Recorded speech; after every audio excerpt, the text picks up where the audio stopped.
Buenos días. Soy del centro del CIMER, pero también de la Fundación Juan Negrín.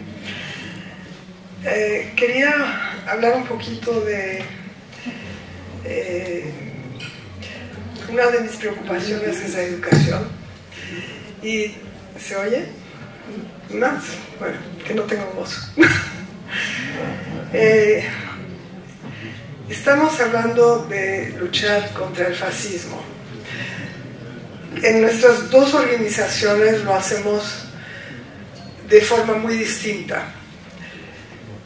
Por ejemplo, el punto común de las dos es recuperar la memoria.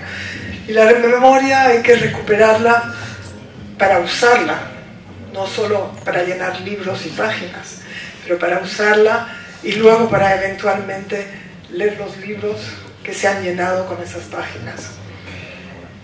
En el caso del CIMER hay una recuperación, digamos, voy a simplificar, pero bastante pragmática, en el sentido de que incluye la historia de todos los guerrilleros, los resistentes españoles en Francia, recuperar los nombres de los que estuvieron en los campos, saber quiénes eran en los campos de concentración, no campos de internamiento como le dicen ahora en Francia para blanquear la memoria. Y eso implica un trabajo cotidiano con las alcaldías y que ellos reconozcan unos por unos que hubo participación española en la liberación de Francia, española republicana, por supuesto. Entonces eso es una lucha política, cotidiana, es una lucha de investigación, pero es una lucha política también. En el caso de la Fundación Juan Negrín, hemos tenido otra forma de abordar el tema. Hemos querido dar a conocer un personaje que voluntariamente se había borrado de la memoria de España.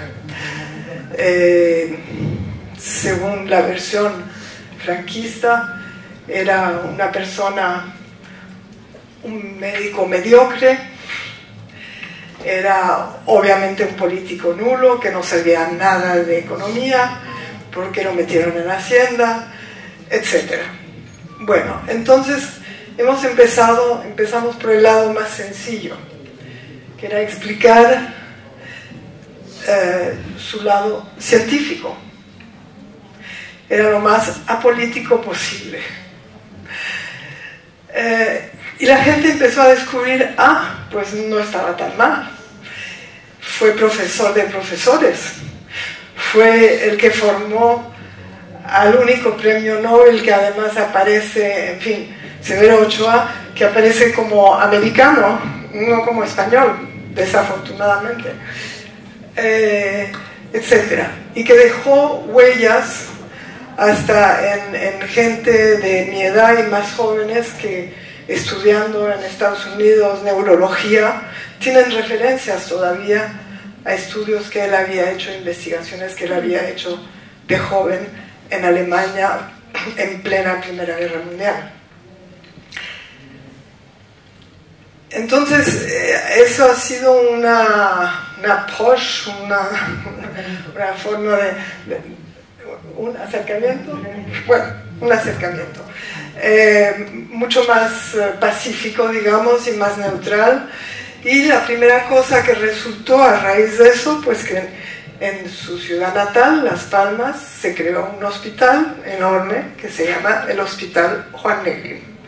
Claro que hubo peleas diciendo, bueno, ¿cómo es posible nombrar un hospital con un señor que tenía sangre en las manos, un cuchillo en la boca, etcétera, etcétera? Bueno, pues pasó, dijeron, bueno, ¿por qué entonces simplemente se le da el nombre del mejor médico de las islas? Pues será el mismo. Y acabaron al final aceptando, y ahora hay gente que va y que dice, yo quiero que me cuide el doctor Negrín. un poco difícil, pero eso muestra que todavía hay mucho por hacer.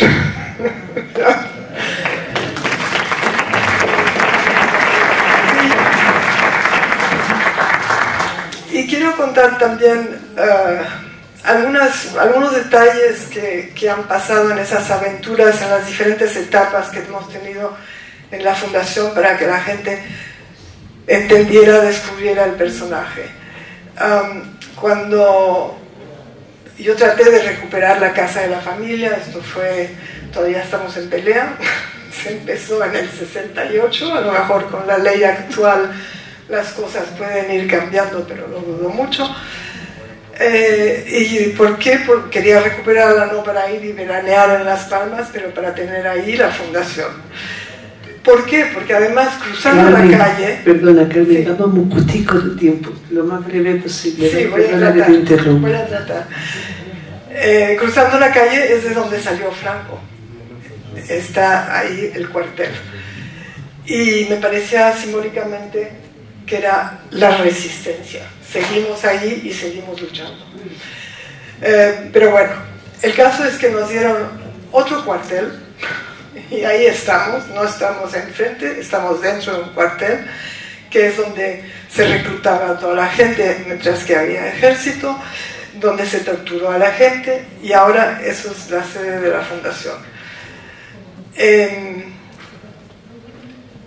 Curiosamente fue inaugurado no por el que nos los dio, que era un historiador catedrático socialista, negrinista, que era presidente del Cabildo, sino por el siguiente, porque las cosas siempre son lentas, y resulta que era del PP.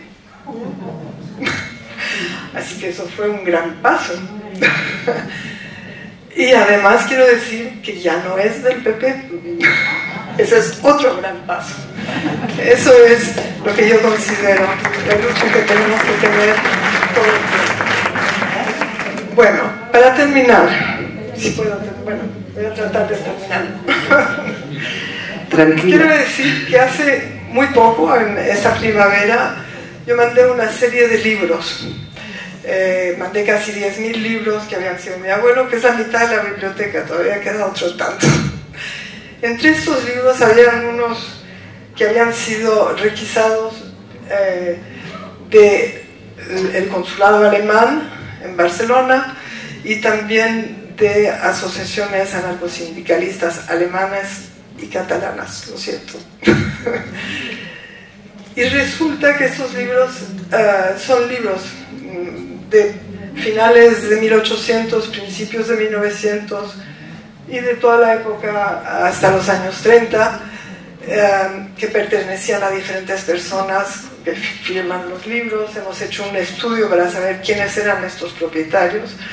Son gente instalada, eran gente instalada en Barcelona, generaciones de alemanes,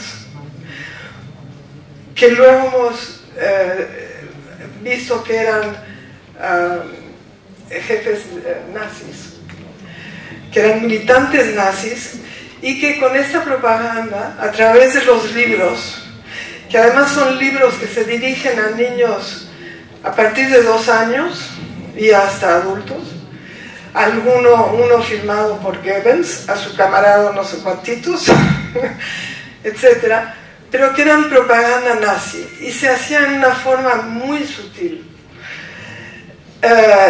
La glorificación de Alemania, los descubrimientos arqueológicos en África, los viajes en Asia, la belleza de la naturaleza alemana, porque todo esto empezaba con el naturalismo. Y hay toda una evolución, es decir, que iban penetrando poco a poco la industria alemana, la capacidad en aeronáutica. Todo esto parecía muy inocente. Curiosamente también hay algunos libros que se habían quedado porque habían hecho una exposición en los años 30, no sé si era en el marco de la exposición universal que hubo una exposición importante de libros en Barcelona, y que decidieron, bueno, no vale la pena traerlos de vuelta, los dejamos ahí. Carmen, siento interrumpirte, te tienes que ir. Sí, ahora sí.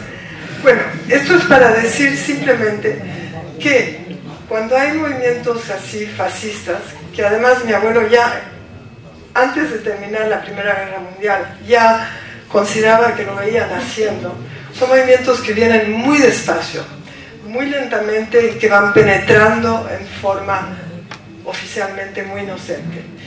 Y yo lo único que quisiera decir es que la educación es lo más importante, porque hay que saber reconocer quién es el enemigo, hay que saber qué es lo que quiere, cómo lo está haciendo, cómo está penetrando.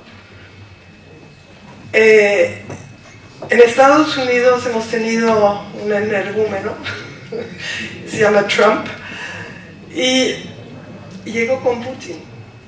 Putin lo ayudó a llegar. Entonces hay que ser muy conscientes de dónde están las cosas.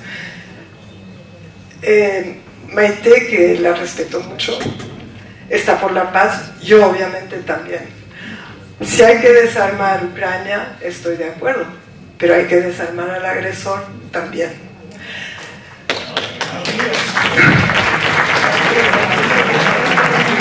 Estoy hablando de ahora, en este momento. Y Rusia, iba a decir Alemania, lapsus. Y compañera, está agrediendo a otros. tenemos un pequeño debate después, sí, si es que nos da tiempo. Que vamos esto es normal. ¿Vale? Esto es normal porque somos de izquierda y hablamos de las dificultades y las verdades, y tenemos que enfrentarlas. Y por eso digo, hay que pasar por la educación, hay que informarse de todo lo que hay que comparar y hay que discutir. Y es muy importante. Y si queremos avanzar, hay que ser unidos. Es verdad. Gracias, Carmen, de verdad, muchísimas gracias.